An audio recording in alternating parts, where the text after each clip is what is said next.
Hello everyone. तो आज हम शुरू करने जा रहे हैं इलेक्शन। तो हमारा सबसे पहला टॉपिक है रिप्रेजेंटेशन ऑफ पीपल एक्ट 1950 का सेक्शन 3 एंड 4, जो कि कहता है क्या, एलोकेशन ऑफ सीट्स, कि जो भी सीट्स बटेंगी, चाहे वो पार्लियामेंट हो चाहे वो स्टेट असेंबली हो, वो कैसे होगा।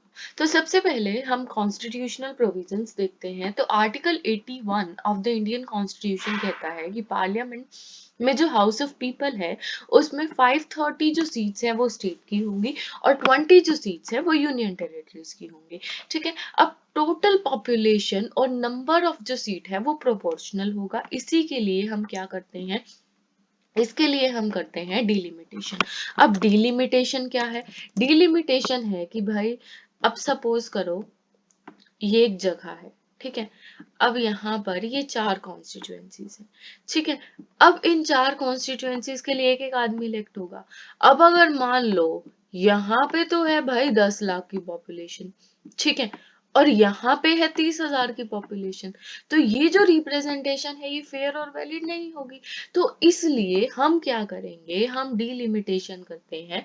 हम इस पूरे एरिया की जो टोटल पॉपुलेशन है उस पॉपुलेशन को काउंट करेंगे, ठीक है। इफ अगर हम कहें कि ये है, मान लो 60 लाख पॉपुलेशन है इस टोटल एरिया की। अब 60 लाख पॉपुलेशन है, इसमें कितने रिप्रेजेंटेटिव्स हैं? 1 2 3 4, 4 हैं, तो 60 लाख डिवाइडेड बाय 4, तो हम क्या करेंगे, कितना आया, 15 लाख। तो ये जो 15 लाख है, 15 लाख की पॉपुलेशन के अकॉर्डिंग इसकी हम दोबारा डिलिमिटेशन करेंगे।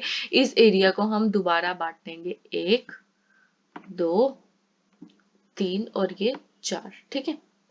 हम इसको दोबारा बांटेंगे इस तरीके से, कैसे कि भाई चारों जो एरियाज हैं उनमें 15-15 लाख लोग हैं, तो टोटल पॉपुलेशन और जो नंबर ऑफ सीट है वो प्रोपोर्शनल होगी ऑल ओवर द कंट्री, ठीक है। अब पॉपुलेशन हमने कब की थी? 2001 का सेंसस हुआ था, उसके बाद 2026 तक के लिए हमने उसको फ्रीज कर दिया था। अब 2026 के बाद जो है ये चेंज होगी, ठीक है।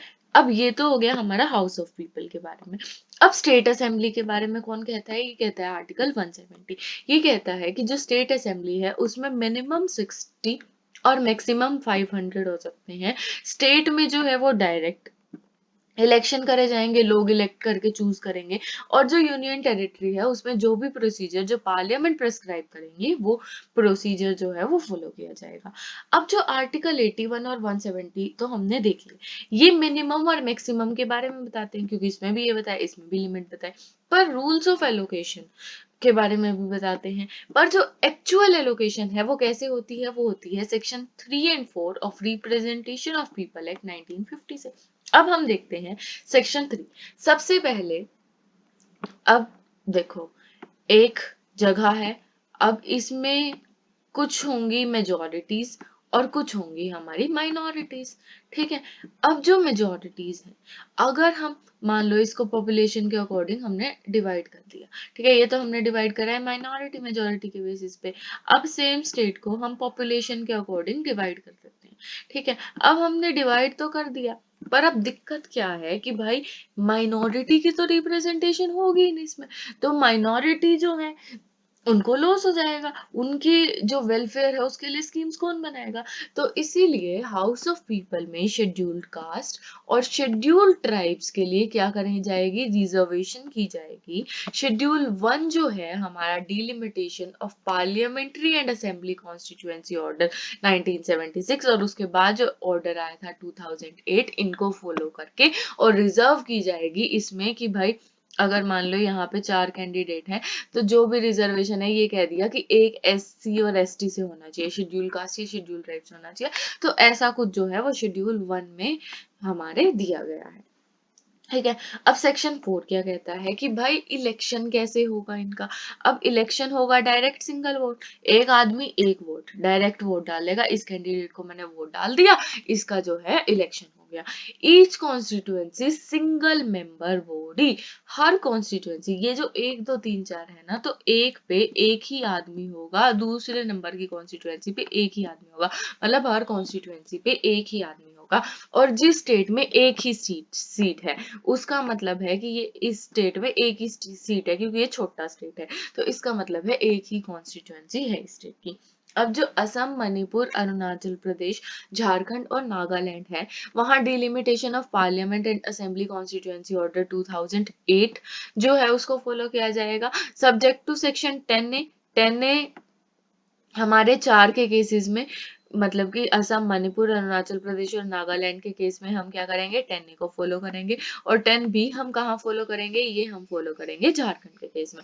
ये किसके हैं, डिलिमिटेशन एक्ट 2002 के। बाकी सारे जो भी स्टेट्स है वो कैसे होंगे, वो डिलिमिटेशन एक्ट 2002 से होंगे, और ये सब किससे होंगे, ऑर्डर 2008 से होंगे, और साथ में 10A और 10B एक्ट का।